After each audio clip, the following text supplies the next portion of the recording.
전에 저희들이 이제 올해 안전운임을 어떻게 할 건가에 대해서 교섭단들이 쭉 요구안을 정리를 했습니다. 그래서 올해 목표와 방향 요구를 중기 대의원대까지 거쳐서 확정하고 그걸 받아서 저희들 교섭위원들이 교섭을 진행했고요. 그래서 이제 좀 몇 가지 살펴보자면 올해 핵심 요구는 올해 여러 가지 코로나라든지 이런 것들 때문에 경제 위기가 있고 여러 가지 조건이 최악의 조건에서 올해는 교섭을 할 수밖에 없었습니다. 그런 것 때문에 올해 그걸 감안해서 목표 요구를 삼았는데 첫째, 작년에 고시하고 나니까 운임이 지켜지지 않고 현장에서 다 운임이 다 삭감돼버리고 이런 문제가 있어서 올해 1번 목표로 어떻게 해서든지 현장에서 고시된 운임에서는 관리비가 됐든 뭐 수수료가 됐든 어떠한 명목으로도 못되게 해야 된다. 그래야만 작년에 5 내지 10% 컨테이너의 경우는 약 10% 인상이 됐는데도 불구하고 결국은 관리비니 배차 대행료니 뭐 수수료니 온갖 명칭을 붙여서 현장에서 떼가버리다 보니까 안전운임이 오히려 위탁운임 법으로 최저운임으로 제인하는데도 불구하고 그게 지켜지지 않고 있어서 어떻게 해서라도 그걸 못되게 하는 걸 올해 첫 번째 목표로 삼자 이렇게 이 요구안을 만들었던 거고 목표로 삼았던 거고 두 번째는 현장의 다양한 운송 형태에 맞는 안전운임을 적용해야 된다. 왜냐하면 아시다시피 이제 자기가 운송한 이 지역이나 특성은 자기밖에 몰라요.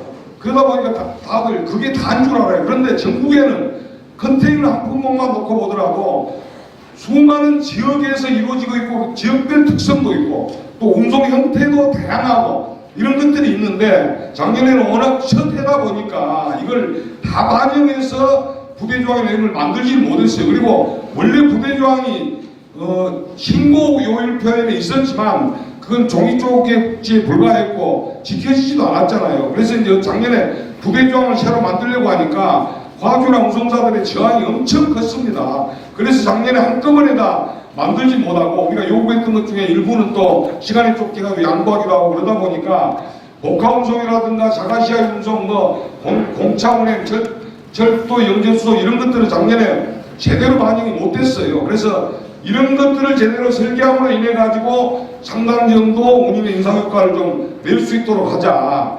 이제 이런 두 번째 목표를 삼았던 거고 세 번째는 여러 가지 신고 절차가 까다롭고 신고를 해도 잘 조사도 되지도 않고 처벌도 되지 않고 이런 여러 가지 문제들이 있어서 이런 문제들만 제대로 잡아도 운임이 인상효과를 발휘할 거다. 그런 차원에서 여러 가지 그런 것들을 이 지켜지게 하는 제도들을 보완하고 처벌을 강화하는 그런 내용들을 좀 올해 만들자. 이런 크게는 한 3가지 정도의 목표를 가지고 올해 안전 교섭에 임했습니다. 진행 경과를 보시면 안전운임이 20년 7월부터 시작되긴 했습니다만 저희들 내부에 어떻든 교섭단들이 회의를 통해서 자료를 취합하고 분석하고 준비하고 또 이 교섭단 회의, 사무처 회의 그리고 중앙위 대위원회 이런 절차들을 거쳐서 우리 요구안을 만들었고 7월 달부터 안전운임위원회가 시작돼가지고 본위원회는 34차 그 다음에 전문위원회가 13차례 그 다음에 운영위가 30회 이렇게 해가지고 약 80회 정도 이렇게 회의들을 진행했습니다. 그리고 지역별 조합은 저희들이 이제 회의를 하면서도 또 지역별 조합은 간담회를 진행하고 간담회를 통해 또 의견 수렴도 하고 이렇게 하면서 진행을 했고 34차에서 41차 기간 동안에 화물연대 투쟁본부를 열어가지고 거기에서 이제 안전운임 최종 우리 마지노선이라든가 이런 것들을 정하고 이런 절차들을 쭉 거쳐서 진행을 했고 34차에서 최종 1월 26일 날 의결이 됐습니다만 의결된 이후에도 그러니까 이거 10월 말까지 아까 사회자가 말씀드렸듯이 10월 말까지 고시를 해야 되는데 여러 가지 화주들이 계속 단지 걸고 발목 잡고 회의를 지연시키고 공연들도 마찬가지고 운송사들도 마찬가지고 그래가지고 1월 26일에야 의결을 할 수 있었고 그리고 나서도 행정회고 또 법적 절차를 거쳐야 되니까 행정회고 기간을 거쳐야 되고 행정회고에 나왔던 내용들이 잘못되면 다시 또 수정해야 되고 이런 것들을 반복하다 보니까 결국은 2월 말이 됐어야 이제 이 수정안들을 최종 결정할 수 있었고 이제 이게 늦어지다 보니까 또 국무총리실에서 이 규제 심사를 해야 되는데 이 규제 심사가 늦어지고 있어가지고 원래는 아무리 늦어도 2월 말까지 고시하기로 했는데 결국은 지금 이제 국무총리실에서 규제 심사가 아직 끝나지 않아가지고 최종 고시는 3월 5일에야 고시를 할 수밖에 없다는 게 어제 국토부에서 최종 연락이 왔습니다. 그래서 3월 5일 날 고시될 것으로 보입니다. 올해 이 교섭은 여러 가지 아까 제가 최악의 조건에서 교섭을 했다고 했는데 크게나 3가지 정도 여러 가지 지금 제약들이 많았습니다. 아시다시피 코로나19로 인한 경제위기 이러다 보니까는 화주들은 우리 다 죽는다, 우리 문 닫아야 되겠다 이런데 무슨 안전운임이냐 무슨 운임이상이냐 운임 깎자 이렇게 나왔고 그러다 보니까 공익원들도 그렇고 정부도 그렇고 다들 올해 운임 자제해야 된다 뭐 인상하면 안 된다 심지어는 청와대에서 5단까지 내려와가지고 올해 운임도 인상하면 안 된다 이렇게 지금 이런 심각한 상황이었고 물동량 감소는 뭐 여러분 다 아시고 그 다음에 화주들이 이제 그러다 보니 강한 반발이 있었고 특히나 올해 이제 이 코로나19 정치 상황 그 다음에 화물연대 총선거 그 다음에 일몰제 이 4가지 정도 아주 큰 이 문제 때문에 올해 운임이 제대로 많이 인상하지 못한 수밖에 없었던 거라고 보고 그런 것들을 빌미로 화주들이 계속 이 반발하고 또 그러다 보니까 심지어는 이제 국토부든 청와대든 올해 운임 더 인상하면 안 된다고 만약 운임 인상 더 하나 하면 우리 일몰제 끝내버릴 거다 이런 협박까지 하고 이런 상황이었습니다. 거기다가 이제 이렇게 될 때 그러면 우리가 어떻게 해야 됩니까? 교섭만 가지고 안 되잖아요. 여러분들 현장에서 싸워보셨지만 교섭만 가지고 투쟁이 된다면 우리가 성과를 낼 수 있습니까? 어떤 이 요구라도 교섭만 가지고는 이룰 수 없다는 여러분 다 경험했을 겁니다. 그래서 투쟁이 반드시 뒷받침돼야 되는데 작년에 연말에 이 교섭 한창 진행 중인 시기에 화물연대 총선거였습니다. 그러다 보니까 본부위원장부터 시작해가지고 지회장, 부회장들까지 지도보다 공백 상태가 돼버린 거예요. 그러다 보니까는 누구하고 상의할 사람도 없고 누구 보고 뭐 이걸 대책을 세울 사람도 없고 투쟁을 하다 보니까 투쟁을 같이 할 사람이 없어요.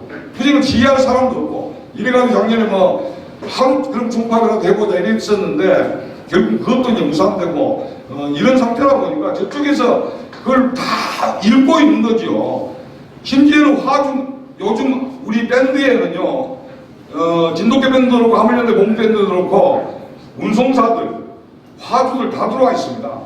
이 사람들이 다 보고 화물연대 상태를 읽고 있는 거예요. 화물연대 못 싸우겠네, 운임 깎아도 되겠네 이런 생각들을 하니까 뭐 배짱 내밀고 배 내밀고 있는 겁니다. 이래서 어떤 이런 여러 가지 조건들이 작년에는 정말 최악의 조건에서 교섭을 할 수밖에 없었다는 걸 이해해 주시고 그런데 올해도 저는 참 걱정입니다. 일몰제가 이제 이 목에 차 있잖아요. 올해 틀림없이 이제 교섭 들어가면 또 이제 일몰제 가지고 국토부나 이런 데서 또 협박할 겁니다. 하주들이 어떻든 뭐 이제 올해 교섭에서 새로 바뀌어서 들어가게 될 텐데 올해도 참 어렵고 그래서 이제 투쟁이 배치되지 않으면 안 된다라까지 위원장 인사말도 있었습니다. 운임 참 안타깝습니다. 뭐 시멘트는 조금 더 올랐습니다만 컨테이너의 경우에 계속 잠깐 안을 내놓고 화주들이 버티다가 공익원들이 그나마 중재를 해가지고 2% 인상안이 나왔었습니다. 그래서 우리 인강 죽어도 안 된다. 우리 뭐 그러면 판 없겠다 이렇게 했더니 뭐 그럼 알아서 해라 이런 식이었어요. 그런데 이제 그래서 중집에서 뭐 이제 직무대행들이 있으니까 직무대행들하고 논의하고 논의해서 어떻게 할 건가를 결정했는데 결국은 그럼 2%를 받자. 2%더 이상 올해는 안 될 것 같으니까 그러면 올해는 뭐 이걸 받자 이런 데 결정이 나가지고 2% 컨테이너 운임은 2% 결정했는데 두 가지를 전제로 받는 걸로 했습니다. 한 가지는 운송사들이 지금 이윤이 너무 낮다고 계속 잘라먹고 있으니까 운송사건 좀 더 올려줘라 그 대신에. 그 대신에 그리고 지금 이제 현장에서는 20비트도 물론 뭐 높은 건 아니지만 40비트 드라이 컨테이너 운임이 너무 낮다는 의견들이 많아서 그러면 20비트는 동결을 하더라도 20비트의 2%를 40비트 했다고 언제 가지고 인상을 해도 이렇게 해서 지금 이제 이게 4% 동결 이뤘는데 이걸 이제 왜 그럼 3.7% 0.15냐라면 이걸 이제 기존에 2019년까지 받던 운임은 안전운임이 되기 전에 운임은 들쑥날쑥 했잖아요. 이걸 이제 이론 운임으로 해서 쭉 직선으로 운임을 만들다 보니까 결국은 많이 받았던 데는 깎이고 이런 것들이 있어가지고 이런 것들을 조정을 좀 했습니다. 같은 4%가 아니라 여러분들 아시겠지만 약 150에서 200km 이 구간은 운이 많이 올랐잖아요. 상대적으로. 이제 이랬는데 올해 여기도 또 같이 올리면 또 더 이제 거기만 올라갈 거기 때문에 그 인상분을 약간 깎아서 근거리 운임에도 좀 버티고 그 다음에 이걸 평탄화 작업을 하고 이렇게 하다 보니까 이게 이제 3.7%가 됐고 20비트도 그렇게 하다 보니까 0.15가 됐는데 300km 이상에는 숙박비를 갖다 추가로 얹혔습니다. 그래서 이 운임이 이 인상률에 추가해서 300km 이상에는 숙박비가 올해 저희들 뭐 건당 숙박비 하나씩 해도 이렇게 했는데 뭐 고객들도 그렇고 올해 한꺼번에 건당 5만원 인상해버리면 배보다 배꼽 더 커지는 거 아니냐. 그래서 올해는 그러면 숙박비를 하나만 하고 그럼 다음에 또 숙박비를 더 늘려나가자. 이렇게 해가지고 숙박비를 올해는 한 달에 한 건 숙박비 한 건 5만원짜리를 5만원 인상하되 그걸 한 건당으로 나누니까 약 2,300원 정도 되고 그걸 빼고 나면 세금을 부가세 빼고 나면 2,130원 정도가 건당 운임에 일단 얹혀집니다.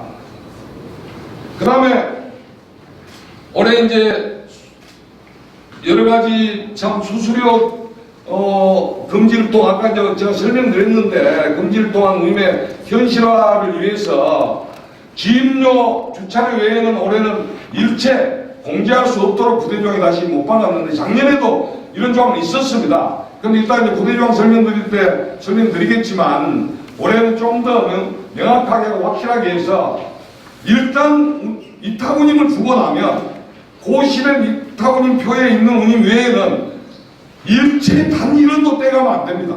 그건 불법이고 뭐 2차들이 뭐 관리비니 뭐니 막 뭔가 떼가는데 그건 무조건 불법입니다. 사치 사용으로 떼가지고 다 불법입니다. 그래서 일단 지입료 주차료인데 지입료도 그 운수회사의 번호판을 가진 경우만 거기서 받아가야 됩니다. 내가 예를 들어서 삼익에서 일을 하는데 뭐 삼익은 자기 번호판이 이런데 예를 들어서 대한통 번호판을 사와가지고 내가 삼익에서 일해. 그러면 그 지입료는 대한통을 해줘야 되지 삼익에 주는 게 아니잖아요.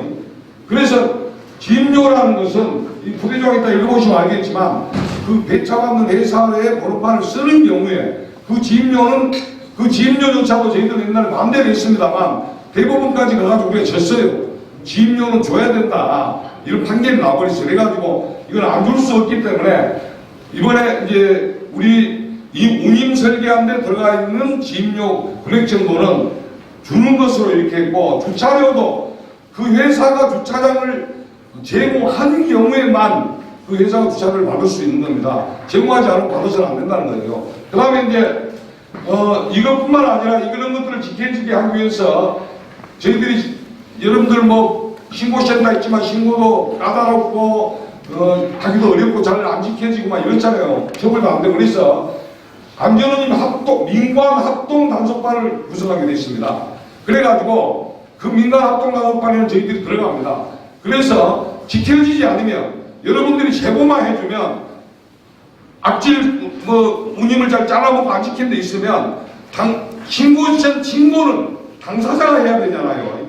당사자가 신고하지 않더라도 제3자가 화물연대 본부로 신고만 해주시면 제보만 해주시면 국토부하고 하물연대하고 또 지자체하고 경찰까지 대동해서 다 조사하고 처벌하고 이렇게 하겠다는 겁니다.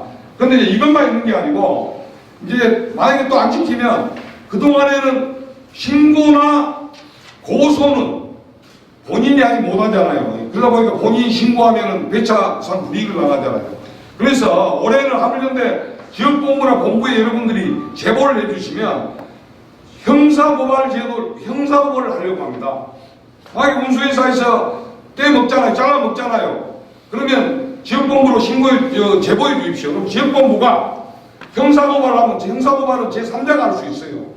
경찰에게 법을 어겼다. 형사고발하면은 경찰은 조사를 해야 돼요. 그래서 형사고발 제도도 같이 도입해서 저희들이 올해는 어떤 일이 있더라도 못 대먹게 하는 방안을 좀 찾고자 합니다. 그 다음에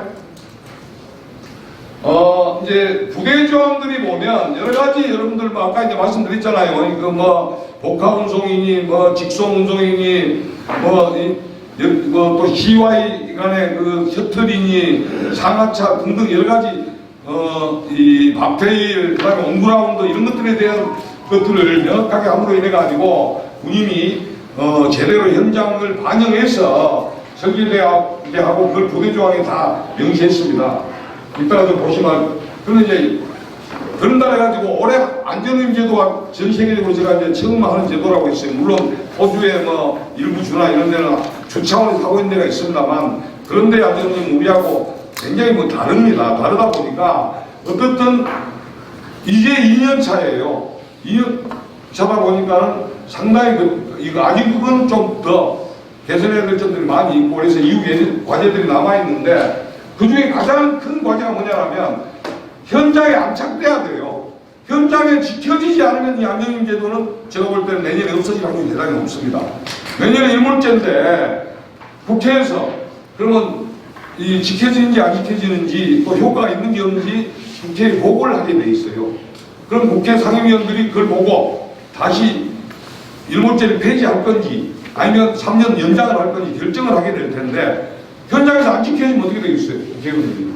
안전이 지켜지지도 않은 안전이 무슨 소용이 있느냐. 이래가지고 괜히 분쟁만 이야기하고 비용만 들어가고 골치 아프고 안 하기 때문에 안전이 멈춰버리자. 이럴 수 있거든요. 그래서 어떻든 저는 여러 가지 현장에 지키는 데 있어가지고 참 대우상도 많이 있고 하겠지만 특히 2차, 3차에 일하신 분들은 우리 회사 나가면 어떡하나 이런 생각도 있으시겠지만 어떻든 지켜져야 됩니다. 안 지켜지면 저는 안전운임이 없어진다고 봐요. 그런 차원에서 안착에서 수료 공제 등 제도 위반에 대해서는 강력하게 대응을 해야 되고 이 대응 방법은 여러 가지가 있습니다. 여러 가지가 있는데 그러니까 개인들이 신고하는 방식도 있고 아까 이제 민간활동 단속반에 제보해가지고 하는 방식도 있고 형사고발하는 방식도 있고 여러 가지 방법인데 또 한편으로는 이것만 가지고 안 되잖아요. 그래도 당사자를 떼줘버리면 어쩔 수 없는 거예요.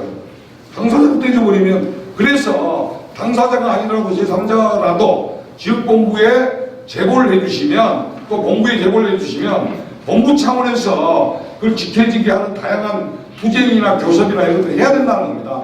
부대조항을 많이 만들려고 저희들 노력했지만 아직도 조금은 제가 볼 때는 몇 가지 좀 개선돼야 될 점들이 있어요. 그런 것들을 그러면은 현장에서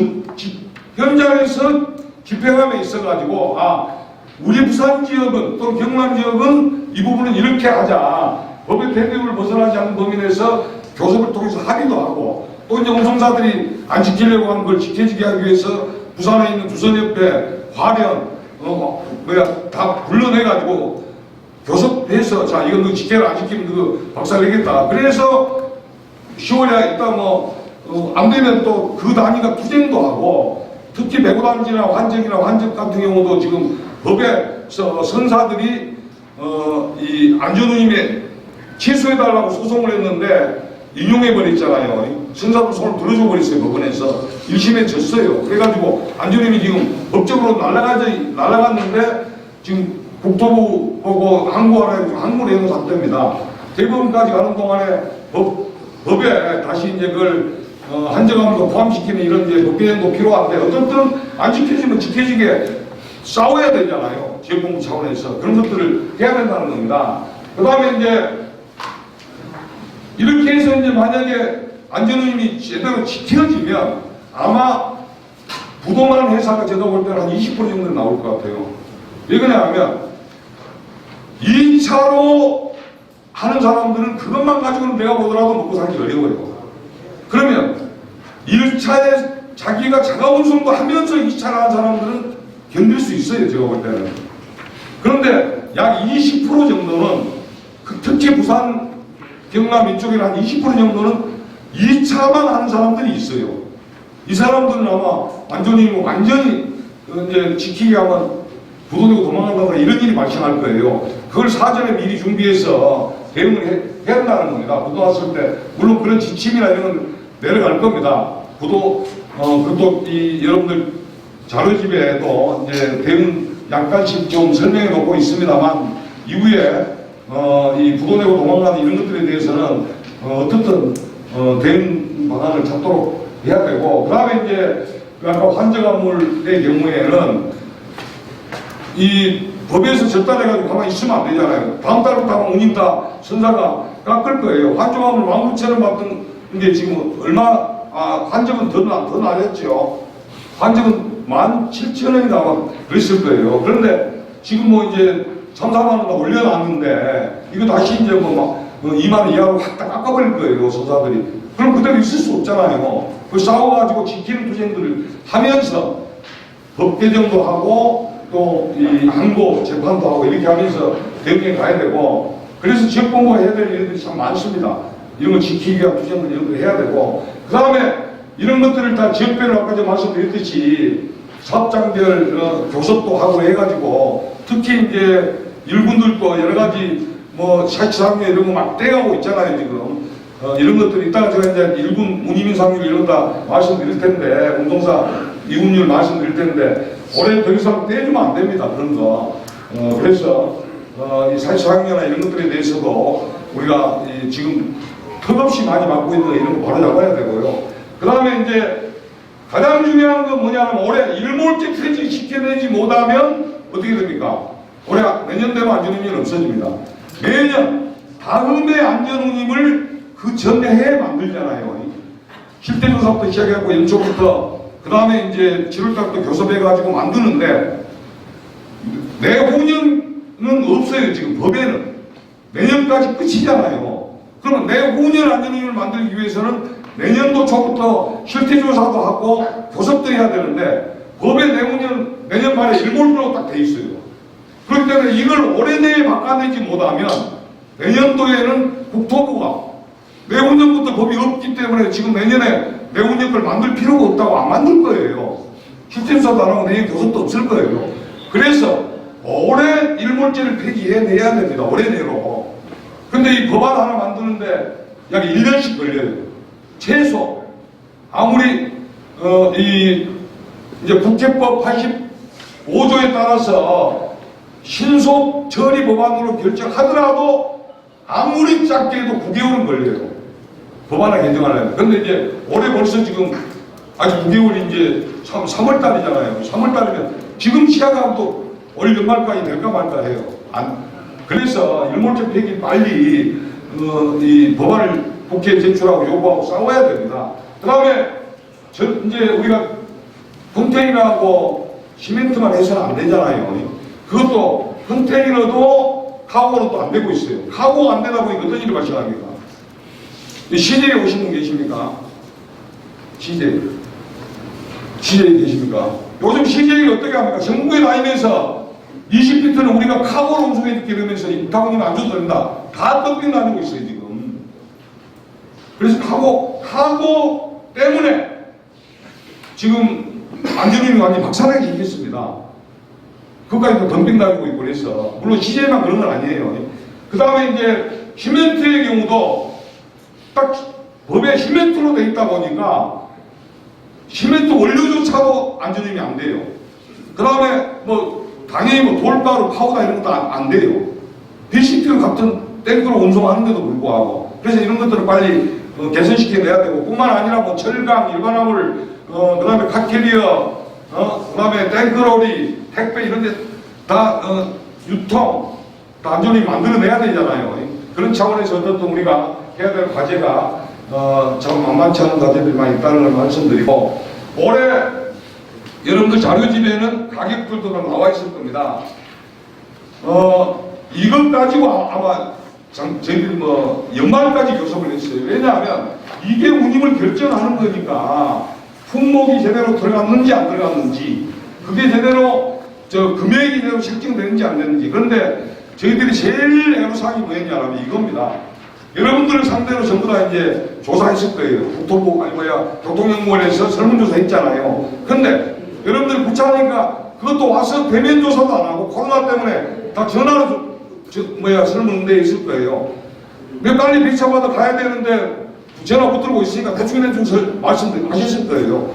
그러다 보니까 엉망진창으로 조사가 돼 있는 겁니다. 그런데 안전우님은 이걸 근거로 설계를 하는 거거든요. 이걸 근거로 이 값이 그냥 안전우님이에요. 다만 교섭위원들이 하는 것은 이걸 품목이 빠졌다 더 넣어라, 그걸 한 번 조사된 걸 쌓으려면, 다시 포함시키려면 엄청난 노력이 들어가야 됩니다. 근거 자료를 다 갖다 들이밀어야 되고 논리적으로 설명해야 되고, 그 다음에 그것만 가지고 안 되잖아요. 싸워야 되고 설득해내야 되고. 그런데 저희들이 제일 작년 애로사항이 이게 너무 낮게 조사가 돼가지고 어떤 것은 숫자가 높아야 우리한테 유리한 게 있고 어떤 건 낮아야 유리한 게 있습니다. 무조건 높다고 유리한 게 아니거든요. 예를 들어서 그리고 고정원가가 높아야 우리에게 유리합니다. 변동원가보다는. 변동원가는 뭡니까? 그야말로 비용이기 때문에 내가 예를 들어 유가연동이나 마찬가지예요. 기름값이 내려가면 그 따라 내려가고 올라가면 따라 올라가는 겁니다. 그것은 내 게 아니에요. 들어간 비용을 내가 지출하는 거지. 그런데 고정원가를 한번 정해놓으면 딱 요지부동이잖아요. 그래서 고정원가를 높이기 위해 유리해서 저희들이 이제 작년에 계속 교섭을 하면서 첫째 고정원가를 높이기 위한 저희들이 여러 가지 이제 노력들을 많이 했고, 두 번째는 빠져있는 품목들을 기구비 품비 이런 거 다 빠져있던 걸 넣었는데 이런 거 하나 넣는데도 몇 개월씩 걸립니다. 화주들은 자기 운임이 늘어나니까 죽어도 안 넣으려고 하지요. 그러면 이제 저희들이 온갖 현장에 자료 뿌려가지고 조합원들 설문조사하고 근거자료 갖다 내고 이래가지고 하는데, 문제는 올해 이제 차량 감가상각비도 여러 가지 좀 올리려고 노력을 했습니다만 올해 역부족이 이따가 설명드리기로 하고, 그렇게 해서 쭉 여러분들 가지고 계신 자료집에 나와 있는, 이따가 이제 종례를 말씀드리겠습니다만 여러 가지 이제 올해 고용보험도 추가로 넣었고 몇 가지는 추가로 저희들이 넣었습니다. 그 다음에 주연료비나 통행료는 아마 감소되어 있을 겁니다. 많이. 이건 왜 그러냐면 당연히 운행 물동량이 줄었고 운행 횟수가 줄으니까 이건 줄어드는 거예요. 이것은 뭐 어쩔 수 없는 겁니다. 이게 줄어든 것은 당연히 변동원가가 줄어든 당연한 거예요. 운행이 줄어들면. 그 다음에 차량 정비비나 이런 것도 이 상황 정도 저희들이 좀 약 120만 원 정도도 추가 요구했다가 약 40 몇만 원 더 추가로 넣고 뭐 이렇게 하면서 쭉 타이어 수리비 없던 걸 타이어 수리비도 집어넣고 기타 등등 해가지고 결정을 했는데 이제 고정원가가 251만 7,896원. 이건 일반 컨테이너입니다. 대우단지나 한정이나 이런 데는 아니고 일반 컨테이너가, 그다음 변동원가는 342만 4천원. 여러분들 보시면 알겠지만 비교해 거기 자료집에 나와 있는데 고정원가는 올라갔는데 변동원가가 떨어졌을 거예요. 왜 그러냐면 당연히 이건 회전수가 줄어들고 있기 때문에 이건 떨어진 건 당연한 거고, 그런 차원에서 떨어졌다고 말씀드리고, 소득은 420만 원에서 438만 원으로 18만 원 정도 올해 인상을 시켰습니다. 그 다음에 이제 앞에 이 원가도 중요하지만 더 중요한 게 뭐냐면 이 운행 정보예요. 이게 몇십만 원 왔다 갔다 하는 것보다 변동 뭡니까 운행 정보 이 시간에 30분 이게 운임보다 운임에 큰 영향을 미쳐요. 그렇기 때문에 이게 어떤 건 뭐 예를 들어서 여러분들 연비가 높아야 우리한테 유리합니까? 낮아야 유리합니까? 네? 연비는 낮아야 우리 숫자가 적어야 우리한테 유리합니다. 그러니까 우리가 그래서 설문조사를 할 때 자칫 높아야 유리하다고 생각하고 높게 써버리면 우리 운임이 그만 깎여버려요. 연비는 숫자가 낮아야 유리하고, 그 다음에 어떻습니까? 이 대기 시간이나 이런 것은 높아야 유리해요. 그래서 올해는 이 설문조사 하기 전에 우리 전체 그 설문에 응하는 조합원들 상대로 교육을 한번 해야 될 것 같아요. 그래서 제대로 설문에 응하지 않으면 우리가 운임이 거기서 팍팍 깎여버린다니까요. 한 번 거기서 깎여있는 것은 교섭위원들이 아무리 가서 잘 싸워도 한계가 있습니다. 저희들은 따지면 그래요. 아니 당신들 조합원이 이렇게 조사해 왔는데 우리 보고 왜 그러느냐 이런단 말이죠. 그래서 어떻든 간에 이런 것들에 대해서 여러분들이 올해는 완전히 좀 이걸 설문조사할 때 잘해야 될 것 같아요. 그 다음에 이제 안전 운송운임과 안전 이타운임이 있는데, 이걸 왜 또 다시 설명하려면 아직까지 이해를 잘 못하시는 분들이 있어요. 운송운임은 화주가 운송사에 주는 거예요. 또는 화주하고 우리 차주하고 직거래할 때 화주가 우리한테 주는 게 운송운임입니다. 크게는 그러니까 화주가 운송사에게 주는 운임은 운송운임, 운송사가 차주에게 주는 건 이타운임. 그런데 현행법상 화주하고 직계약해가지고 일부 소수가 운행하는 경우가 있어요. 혹시 있습니까? 네, 그런 경우는 운송운임을 받아야 되는 겁니다. 이타운임 받으면 안 되고 법에 그렇게 돼 있어요. 그 다음에 올해는 운수사업자 간 거래 운임을 올해는 고시를 합니다. 이게 무슨 말이냐면 아까 여러분들 이 자료 좀 10조만 봐보십시오.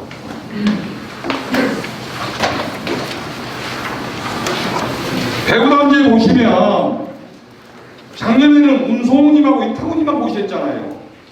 이게 운수사업자 간 운임을 여기다가 고시를 합니다. 제가 칠판에 없어서 설명 못 드리겠는데 이런 겁니다. 운송운임에서 이타운임을 빼면은 운송사 몫이 나오겠지요. 이 운송사 몫을 65대 35로 나눠가지고 1차가 65, 2차에게 지불 영역대로 35%를 주라는 것을 고시를 합니다. 올해는 여기다가. 그래서 2차는 여기서 35% 받아서 먹고 살아라. 우리 걸 떼가면 안 된다. 이러기 위해서 1차와 2차 걸 고시합니다. 그런데 1차가 배차를 다 해야 해요. 그럼 어떡하겠습니까? 그건 1차가 다 먹는 겁니다. 그런 취지에서 올해는 운임을 1차 운송운임과 이타운임만 고시하는 게 아니고 운송사 간 거래 운임을 고시한다는 것. 그래서 그 운송사 간 거래 운임은 1차가 다른 운송사에게 배차를 의뢰할 경우에 이 수탁받은 회사에 이윤으로 줘야 된다는 것. 그래서 이 차들이 이제는 차주 걸 더 떼가는 것은 안 된다는 것. 이런 것들을 명시하기 위해서 그렇게 올해는 이제 고시를 하게 하기 위해서 세 가지를 고시합니다. 운송운임, 이타운임, 운수사업자가 거래운임. 이걸 이제 화주들이나 화주들이 죽어도 안 된다고 하고 공익들도 죽어도 안 된다고 해서 저희들이 부산 내려와가지고 부산에 배구단지 입주업체 대표들하고 교섭을 하고 이 합의서를, 이 내용 그대로 합의서입니다. 합의서를 쓰고 그걸 가지고 봐라. 부산에서 이렇게 합의했으니까 너희 지켜줘. 이래가지고 이번에 이제 공익위원들도 설득하고 아주 설득해가지고 이렇게 이제 올해는 이렇게 고시한다는 겁니다. 그 다음에 이제 거리 산정 및 적용 방법인데 작년에는 여러분들 아시겠지만 12개의 기점, 올해는 13개입니다.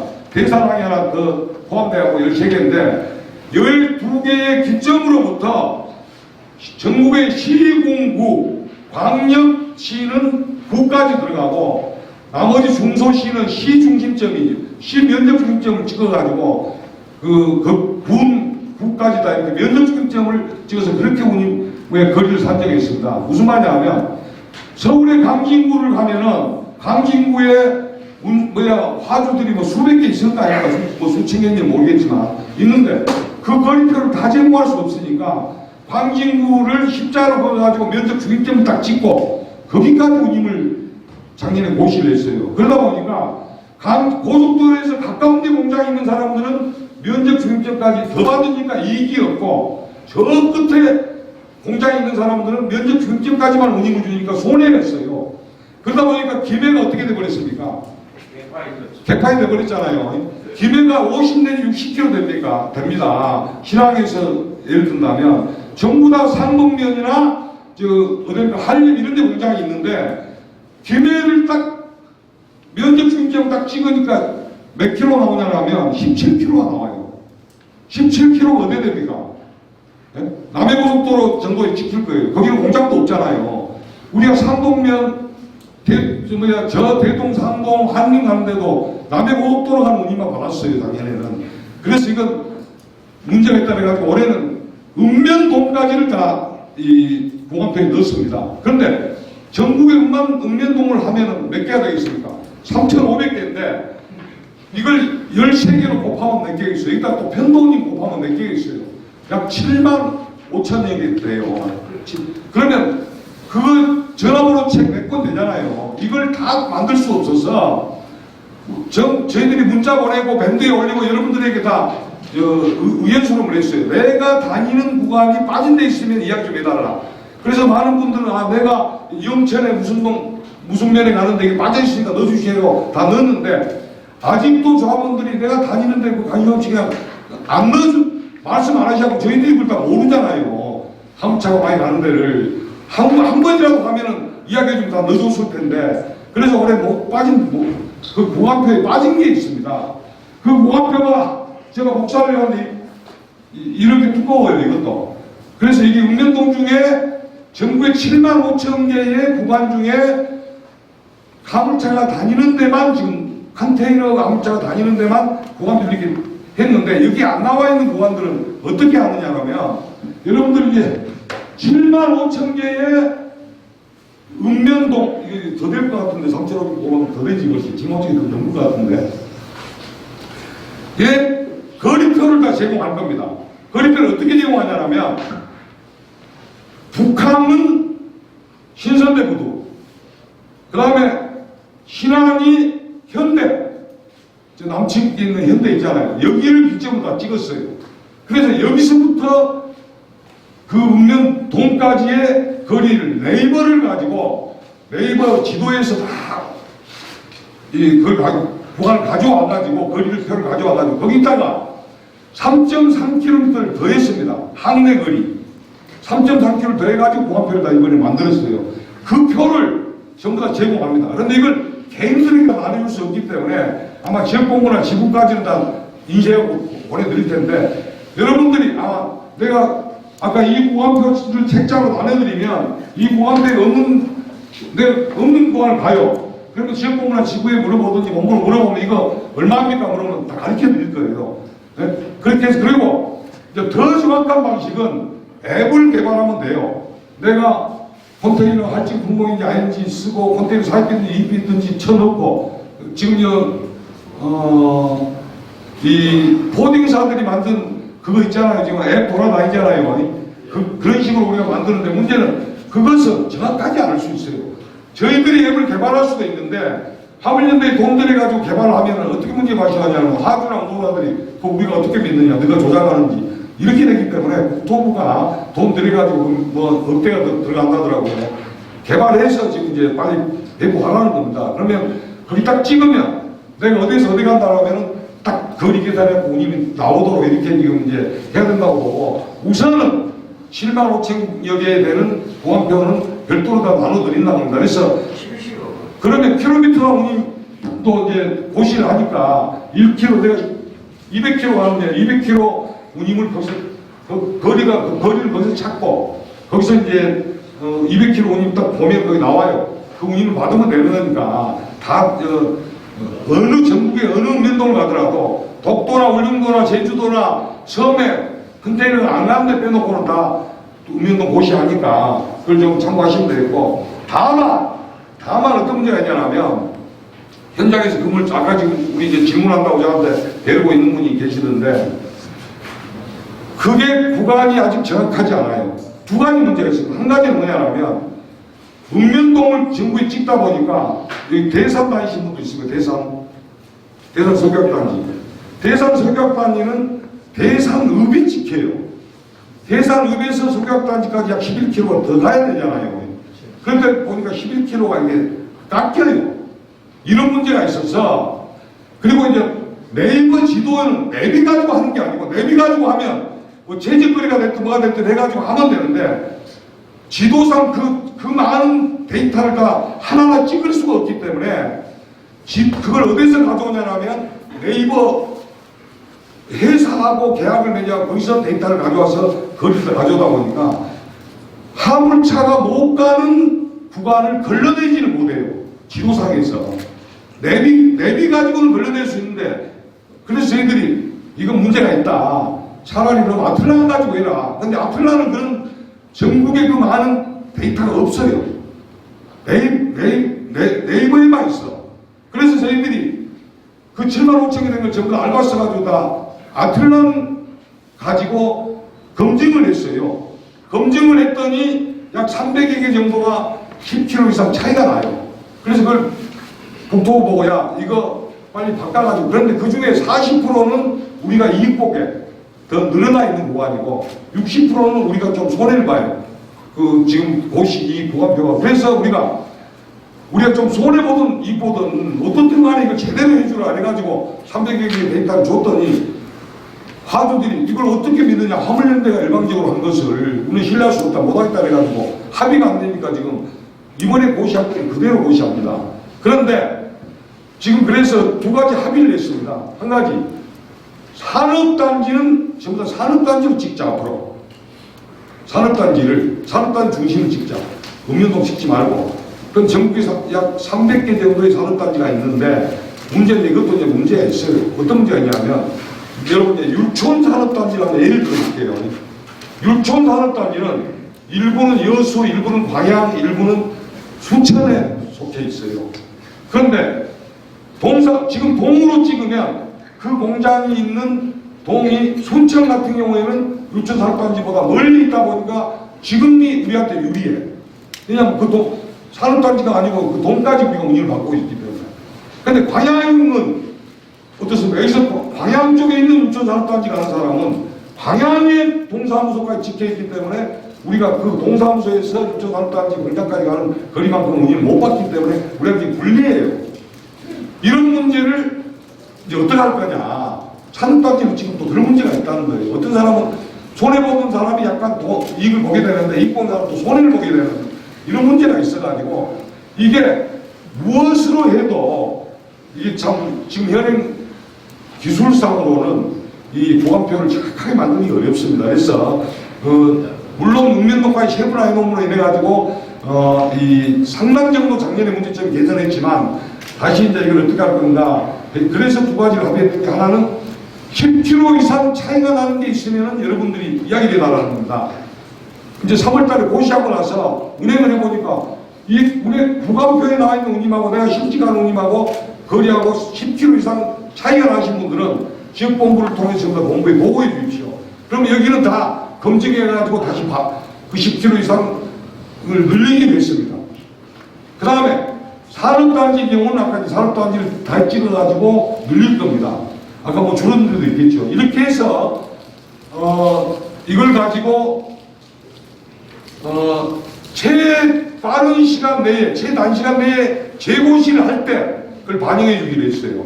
이번에 더 이상 늦추면은 안 되니까 이번에 고시하고, 구간표가 짧아졌더라도 고시하고, 그 아까 두 가지를 보정해가지고 최단시 내에 재고시를 할 때 그걸 반영하기로 했는데, 빠르면 4월달에 재고시를 할 겁니다. 늦으면 7월달에 재고시를 해요. 왜 그러냐면 7월달에는 고용보험이 7월 1일부터 시행됩니다. 그래서 고용보험을 인상시켜가지고 재고시할 거예요. 6월 말에. 근데 4월달에 저는 재고시할 확률이 높다고 봅니다. 왜 그러냐면 지금 기름값이 올라가고 있잖아요. 그래서 기름값 인상분을 반영해서 4월달에 재고시를 하게 될 거예요. 그때 아까 이 거리를 반영시켜 주겠다는 겁니다. 다음에 이제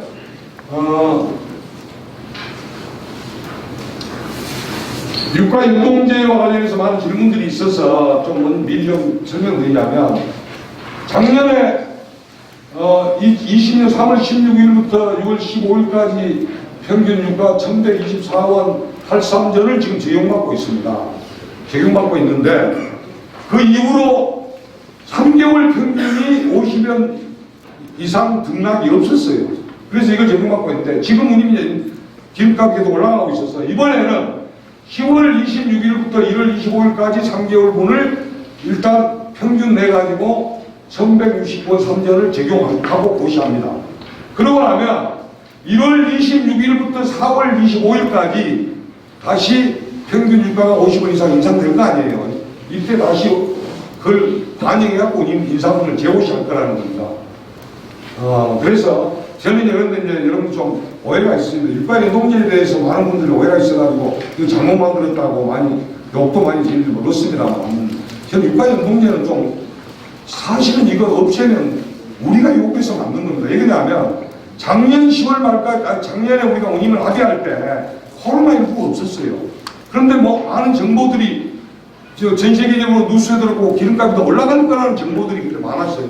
그래서 우리가 운임을 고시해놓고 기름값이 올라가 버리면 이게 그만큼 운임 깎여버리잖아요. 원가를 제대로 반영 못 받았기 때문에. 그래서 우리가 유가연동제를 반영해갖고 딱 고시를 했는데 문제는 그러고 나니까 코로나가 터져버려가지고 갑자기 유가가 많이 내려갔어요. 그러다 보니까 많이 깎였습니다. 그런데 이것은 여러분들 아셔야 돼요. 내가 기름값 적게 들어간 만큼이 깎이는 거예요. 내 소득이 깎이는 게 아닙니다.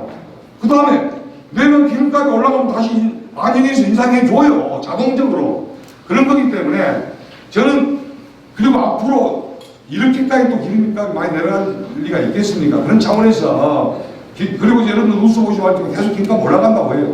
유가연동제는 우리에게 필요해서 만든 제도이기 때문에 일시적으로 특수하게 기름값이 좀 내려가가지고 그때 운임이 많이 깎이다 보니까 비용이 깎인 건데 소득이 깎인 게 아니고 많은 불만들이 있었지만 이게 다시 이제 인상되면 다 반영되니까 좀 여러분들이 이해해 주시기 바라겠습니다. 그 다음에 이제 여러 가지 수수료 공제 징수를 금지하기 위한 아까 부대 조항에 많은 맥대 조항을 넣고 그리고 나서 다시 민간 합동 단속반도 만들었고 다시 운임을 재고시 아까 이제 그 2차 운송사 운임을 고시까지 해주고 이런 여러 가지를 통해서 1차도 마찬가지입니다만 2차가 우리 관리비라든가 이런 것들을 못돼가게 하기 위한 여러 가지 조치들을 취했기 때문에 이건 부대조항 이따 보시면서 다시 설명을 할 겁니다. 그리고 합동 단속반도 지금 이제 빨리 이것도 우리가 요구해서 관철을 시켜놨지만 우리가 이걸 적극적으로 나서서 하지 않으면 국토부는 하기 싫을 거예요.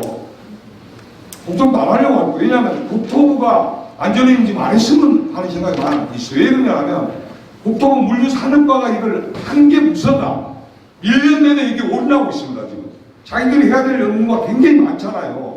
근데 국토부 물류산업과가 주야 밤낮도 없이 주말도 없이 1년 휴가도 없이 저희들하고 같이 1년 12안에 지금 여기 매달리고 있어요.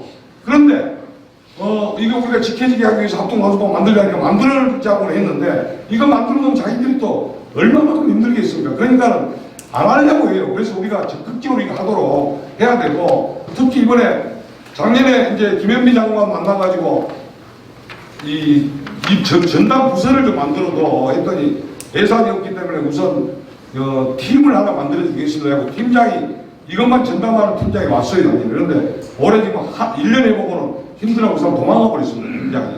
이거 전담 팀장이 와도 도망가 버렸어요. 그래서 그럴 정도로 지금 국토부도 힘들다 보니까 이거 아마 안 하려고 할 텐데 우리가 이거 적극적으로 나서서 반드시 하게 만들어야 됩니다.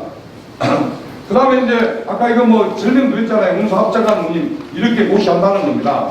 그래서 여기 다시 한번 설명드리자면 완전 운송운임에서 위탁운임을 빼면 운송사 몫이 나와요.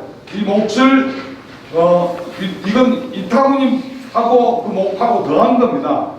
그러면 1차는 자기가 배차를 하면 위탁운임만 차주에게 주면 돼요. 그런데 자기가 2차에게 넘기면 2운임을 줘야 돼요. 2운임을 줘야 되고 그러면 2차는 다시 위탁운임을 이만큼 줘야 돼요. 이렇게 우리가 이번에 고시합으로 해가지고 어떻든 2차들이 우리는 관리비가 반영도 안 됐는데 어쩌나 이런 이야기 못하게 하기 위해서 이런 걸 만들었다는 점 참고로 말씀드리고요.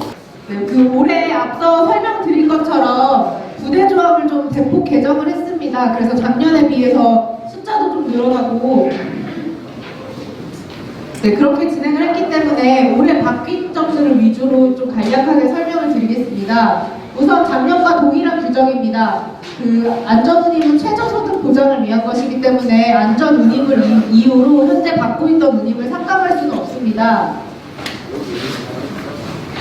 네, 두 번째로 왕복 편도 운임에 대한 내용입니다. 작년과 달라진 점이 좀 있습니다. 작년에는 부산이나 뭐 광양 이런 지역에서 컨테이너를 떠서 수도권 화주 공장에 갔다가 그 컨테이너를 의왕 ICD나 인천항, 평택항 여기로 갖다 주는 경우에 편도 운임이 가능을 했습니다. 근데 그렇게 하다 보니까 기존에 뭐 왕복으로 다니던 구간까지 운임을 적게 주기 위해서 편도로 다 잘라버리는 일들이 좀 발생을 했습니다. 그래서 올해는 가항에 있는 것처럼 그 공컨테이너를 반납하거나 수령하는 장소가 의왕 ICD인 경우에만 인천항이랑 평택항으로 가면 그렇게 가셔도 왕복운임을 받으셔야 되는 겁니다. 의왕 ICD로 가는 경우에만 편도운임을 적용할 수 있게 바꿨습니다. 그리고 냉동 컨테이너 같은 그 할증 품목이나 아니면 뭐 할증이 되지 않더라도 오픈탑 컨테이너나 FR 같은 경우에도 마찬가지로 특수 컨테이너는 편도가 불가능하게 만들었습니다. 이것도 마찬가지로 작년에 냉동 운임이 좀 오르다 보니까 냉동을 전부 편도로 배차한 다음에 돌아오는 배차를 안 주는 좀 편법들이 발생을 해서 그런 걸 막기 위해 특수 컨테이너는 뭐 편도로 보낸다 하더라도 무조건 왕복 운임을 적용할 수 있게 조항을 만들었습니다. 마지막으로 복화 운송의 경우에는 작년에는 국토부에서 복화 운송은 안전 운임을 적용할 필요가 없다 이렇게 해석을 해서 좀 문제가 됐습니다. 그래서 올해는 복화 운송을 하는 경우에는 무조건 그러니까 두 군데의 화주한테 짐을 받아서 가는 거기 때문에 무조건 200%를 주고 대신에 복화 비용이 발생하는 부분에 대해서는 운송사랑 합의해서 결정한다 이렇게 했고요. 이 복화 비율, 그러니까 복화 비용을 정해놓지 않은 이유는 이제 기존의 운수사별로 정해놓은 복화 비용이 다 다르기 때문에 이걸 일률적으로 정할 수가 없어서 이렇게 협의 조항으로 넣었습니다. 세 번째로는 어음 수수료인데 혹시 어음으로 운임 받으시는 분 계신가요? 예, 컨테이너는 어음을 잘 안 받는다고 듣기는 했는데 어쨌든 어음으로 만약에 운임을 지급받는다면 7.5%의 수수료를 같이 우리한테 줘야 되는 것으로 좀 조항을 만들었습니다. 이 할증 지급 방식은 작년과 동일하니까 넘어가도록 하겠습니다. 할증률 가산의 경우에도 작년이랑 약간 달라진 부분이 있습니다. 올해는 우선 그 할증이 여러 개가 발생할 경우에 가장 큰 할증은 먼저 100%를 다 받고요. 그 다음에 두 번째, 세 번째 할증은 정해진 것의 50%만 받습니다. 예를 들어서 냉동 컨테이너를 심야에 운송한 경우에는 이제 냉동 컨테이너 할증이 30%, 심야가 20%인데요. 그럼 30%는 다 받고 20%는 반반, 10%만 받으시면 돼서 전체 운임의 40%를 받으시면 됩니다. 운임 및 운송 거리는 이제 무조건 사사 운임해서 적용하는 것으로 결정을 했고요. 이 선박 이용료도 작년과 동일합니다. 선박 이용료나 도로 대형 교량 통행료가 발생한 경우에는 실비를 정산 받으시면 됩니다. 다음으로 컴바인 운송입니다. 이 가와 나의 경우에는 작년과 동일합니다. 20피트를 2개 싣더라도 운임은 100% 두 배를 다 받아야 되는데 이 특수한 경우, 이 아래 4가지 경우인데 컨테이너 2개의 화주가 동일하고 냉동 냉장 위험물 탱크가 아니고 컨테이너 2개의 중량 1개가 20톤 미만이고 동일 장소, 구주의 경우에는 동일 블록에서 상하차 하는 경우에만 좀 10%씩 깎아줘서 그 2개를 실을 경우에 90%에서 180%의 운임을 지급받으시면 되고요. 이건 좀 특수한 경우입니다. 주로 뭐 울산이나 뭐 여천, 대산 이런 데서 좀 많이 이런 운행이 있다고 하는데 본 컨테이너로 20피트를 2개를 싣고 가서 올 때는 저 컨테이너 1개만 싣고 오는 경우가 있습니다. 그럴 경우에 어떻게 운임을 받는지인데 이게 일반적으로 그 저희 안전운임에서 본컨이랑 저컨을 구분을 안 합니다. 그렇기 때문에 20피트 2개 싣고 갔다 1개 싣고 오면 갈 때 50%, 올 때 50%에서 150%를 받으셔야 되는데 그렇게 하다 보니까 내려올 때 컨테이너 한 개를 싣고 오는 운임이 너무 작아서 이거를 뭐 화물 노동자들 입장에서도 너무 적고 운수사들 입장에서도 시켜도 할 사람이 없다 이런 문제가 있어서 20피트 컨테이너 2개, 공컨을 2개 갈 때는 각각 왕복 운임의 40%와 40%를 받고요. 대신에 하나를 거꾸로 운송에 올 때는 10%를 더해줘서 20피트 컨테이너 왕복 운임의 60%를 받는 것으로 설계를 했습니다. 그래서 이렇게 운송하시는 경우에 도합 140%를 받으시면 됩니다. 그리고 20피트 2개를 가지고 올라갔다가 40피트 하나를 가지고 오시는 경우에도 마찬가지로 20피트 각각은 왕복운임의 40%씩 받고요. 40피트로 내려오실 때는 40피트 왕복운임의 60%를 받으시면 됩니다. 그 다음으로 할증 적용입니다. 이제 가항부터 가나다라고 해가지고 거까지 굉장히 많은 할증이 있으시니까 좀 잘 숙지를 해서 다 받으시면 될 것 같습니다. 우선 중량물 할증입니다. 중량물이랑 할증품의 경우에 작년에는 운수사와 알아서 협의해서 받는 조항으로 만들었습니다. 그러다 보니까 운수사에서 협의를 안 해주면 할증을 받을 수가 없는 문제가 생겨서 올해는 구체적으로 기준을 명시를 했습니다. 중량물의 경우에는 기준이 40피트가 내품 무게가 22톤, 20피트는 19톤입니다. 그래서 1톤씩 늘어날 때마다 10%씩 할증이 되는 겁니다. 예를 들면 40피트 24톤을 실으시면 22톤보다 2톤 초과하기 때문에 20% 할증을 받으시면 됩니다. 단 그 PTA 제품이 있습니다. 이 PTA의 경우에 기존 좀 운송 형태를 고려해서 기준을 20피트 21톤으로 잡았습니다. 그래서 22톤이 되면 10%, 23톤이 되면 20% 이렇게 할증을 받으시면 됩니다. 할제품의 경우에는 통 높이 길이를 각각 10cm 초과할 때마다 10%씩 받게 되어 있습니다. 그리고 이게 각각 적용이 됩니다. 그래서 폭도 10cm 초과하고 높이도 10cm 초과하는 경우에 그럼 각각 10% 초과이기 때문에 우선 10%는 받고 적용을 앞서 말한 것처럼 두 번째 할증은 반만 받는 거기 때문에 두 번째 건 5% 그래서 15% 할증 이렇게 적용을 받으시면 됩니다. 네, 탱크 컨테이너의 경우에 작년과 동일하게 30% 할증이고요. 올해는 플래시백 컨테이너를 새로 추가를 했습니다. 그 플래시백 컨테이너도 그 동일한 플래시백이더라도 안에 액체를 담느냐 아니면 가루, 칩이나 분말을 담느냐 이 두 가지 차이가 나기 때문에 액체화물을 플래시백으로 운송하는 경우에는 20%, 가루나 칩을 운송하는 경우에는 10% 할증을 적용하는 것으로 올해 결정이 됐습니다. 다음으로 냉동 냉장 컨테이너입니다. 이것도 작년이랑 비슷한데 좀 추가된 조항이 있습니다. 이 냉동 할증이 30%가 좀 크다 보니까 운송사에서 자기들이 냉동 샤시를 하나 사가지고 차주들에게 냉동을 운송할 때 자기 운송사 샤시로 운송하게 하면서 그 30% 할증을 다 운송사가 가져가는 일들이 발생을 했습니다. 그래서 냉동 발전기가 부착된 샤시를 운수사업자가 제공한 경우에는 그 30% 할증을 그 운송사와 화물 노동자가 반씩 나누기로 했습니다. 그래서 그렇게 운수사 샤시로 운송한 경우에 15%는 운수사가 받고 15%는 화물 노동자가 갖는 것으로 결정을 했습니다. 통행 제한 지역도 작년과 동일하게 30% 적용을 받으시면 됩니다. 허물로 및 오지는 올해 좀 허물로나 오지가 뭔지에 대한 정의를 구체적으로 내리려고 했습니다. 근데 이게 어디 법적으로 나와 있는 게 없기 때문에 좀 최대한 그냥 구체적으로 만들어서 도로폭이 좁거나 비포장의 경우, 경사가 심해서 운송의 시간과 비용 소모가 많은 경우, 산간 벽지 등 오지의 경우 이렇게 좀 서술을 했습니다.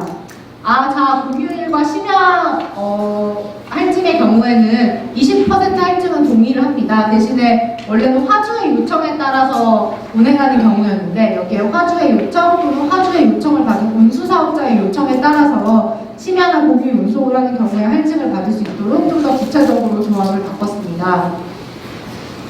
네, 대기료의 경우에도 동일하게 40피트와 20피트 공통적으로 항상 부등은 1시간, 화주 운전의 경우 3시간, 그 40피트 3시간, 20피트 2시간으로 기준을 설정을 했습니다.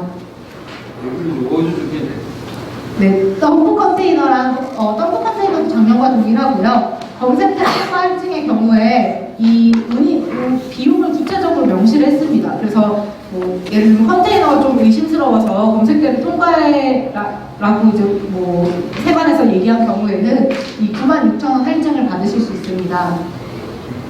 인천 기점 할증이랑 평택 기점 할증은 동일하게 인천의 20%, 평택의 20%입니다. 인천 항이나 평택 항으로 가는 경우에 받으실 수 있는 거고요. 다만 이거는 그 운임표 안에 이미 20%, 18%가 할증이 돼서 들어가 있기 때문에 그냥 그 운임표를 참고해서 받으시면 됩니다.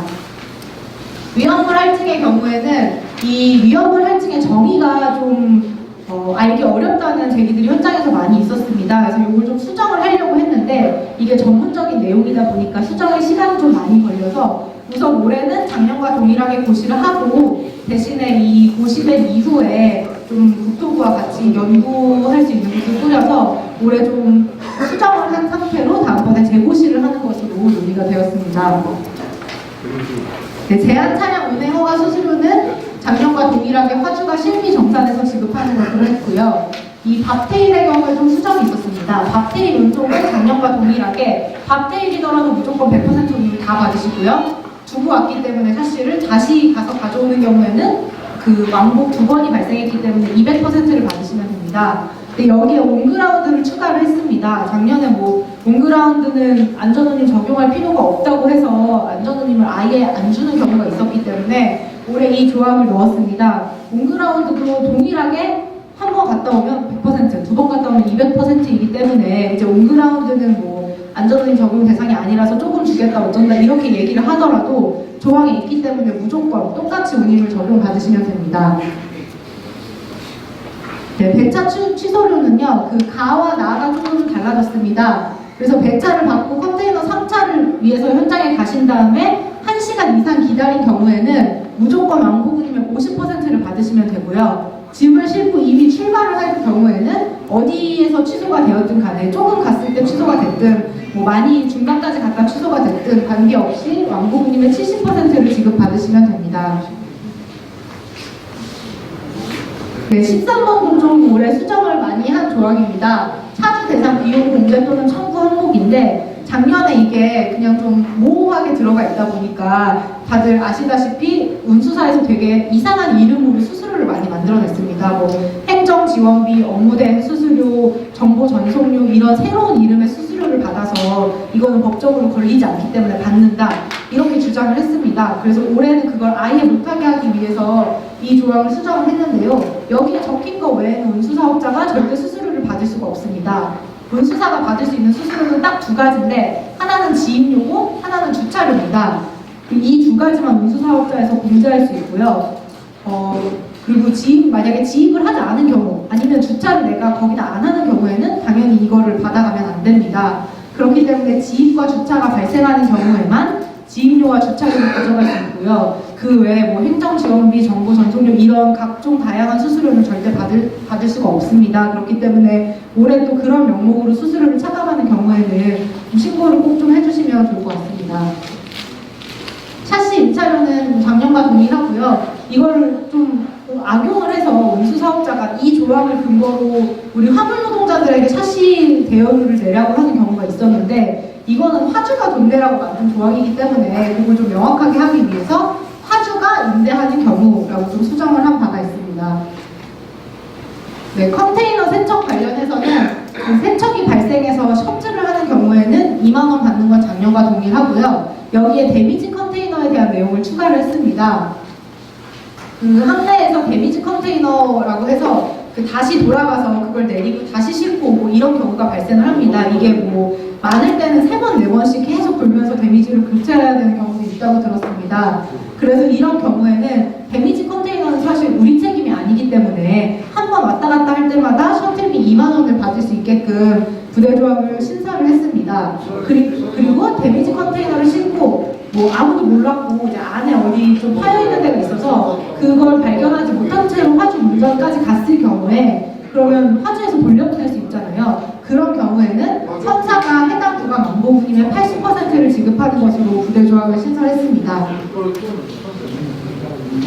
네, 다음으로 공차 운행에 대한 내용인데요. 이게 그러니까 우리가 사실 공차로 운행하는 경우가 빈번하게 발생을 하는데 뭐 예를 들면 집에서 뭐 주차장에서 출발해서 항까지 가고 뭐 이런 경우들은 사실 출퇴근에 해당하는 것이기 때문에 좀 여기에 해당하지는 않고 화주나 운수사업자가 요구해서 10km 이상의 경우를 공차로 가야 하는 경우 혹은 뭐 편도로 보낸 다음에 공차로 돌아오게 시킨다거나 이런 경우에는 왕복운임의 반에 해당하는 편도운임에 해당하는 금액을 받을 수 있도록 조항을 신설했습니다. 과적 단속은 작년과 동일하고요. 이 18번 포지셔닝도 새롭게 신설을 한 조항입니다. 내부 컨테이너 기지랑 항방 간에 본 컨테이너를 계속 한 방향으로 이동시켜줘야 되는 경우가 있는데 그러면 공컴을 싣고 갔다가 빈차로 오게 됩니다. 이런 경우는 왕복운임을 주지 않으려는 경우가 빈번하기 때문에 이런 포지셔닝이 발생하는 경우에 그 해당 구간 왕복운임의 50%를 주고 그 다음에 올 때는 공차운행비를 주게 돼 있는데 공차운행은 왕복운임의 50%입니다. 그렇기 때문에 포지셔닝을 하는 경우에는 그냥 합쳐서 왕복운임의 100% 그냥 하나의 운임을 계속 받으시면 되도록 부대조항을 만들었습니다. 이 셔틀 운송의 경우에도 작년에 좀 쟁점이 됐던 부분인데요. 화주나 운수사업자의 요구에 의해서 자가시와의, 철도시와의 사내 야적장 간 셔틀 운송이 발생하는 경우에 그냥 뭐 복잡하게 할 거 없이 그 거리별 운임표를 보고 거기에 맞는 왕복운임을 지급하게 했습니다.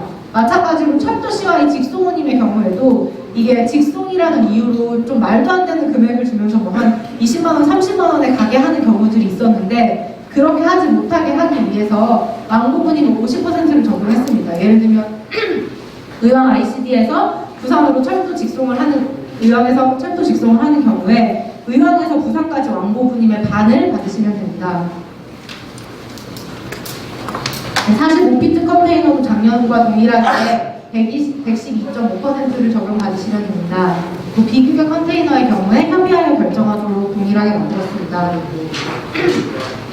23번은 새로운 서비스 적용입니다. 앞서 말씀드린 것처럼 작년에 이제 수수료를 화물 노동자들에게 좀 가져가기 위해서 뭐 별로 처음 들어보는 그런 다양한 이름의 수수료들이 만들어졌습니다. 그리고 이거 다 우리가 뭐 GPS 이용하게 해줬으니까 GPS 이용료 받겠다. 뭐 샤시 대여해줬으니까 샤시 대용료 받겠다. 정보 전송해줬으니까 정보 전송료 받겠다. 이런 식으로 운임을 하도 많이 만들다 보니까 아예 여기 이렇게 못을 박았습니다. 만약에 운송사에서 진짜 새로운 서비스를 만들어서 그걸 화물 노동자들에게 뭐 이로움이 돼서 그걸 가지고 수수료를 받고 싶으면 그냥 알아서 받으면 되는 게 아니라 안전운임위원회에서 승인을 받아야 됩니다. 앞에 지임료, 주차료는 받을 수 있다라고 된 것처럼 승인을 받아서 부대조항에 들어가야만 그걸 받을 수가 있습니다. 그렇기 때문에 부대조항에 들어가 있지 않고 뭐 화물연대에서 따로 공지된 바도 없는데 새로운 이름의 수수료를 만들었을 경우에는 그건 100% 운송사가 그냥 거짓말을 치고 있는 것이기 때문에 이 조항을 꼭 기억하셔서 좀 지급을 하지 않도록 해주셔야 할 것 같습니다. 고용보험의 경우에는 앞서 설명드린 것처럼 월에 한 3만원에서 4만원 정도 됩니다. 그 비용을 원가에 반영을 해서 7월 1일자로 다시 고시가 될 예정입니다.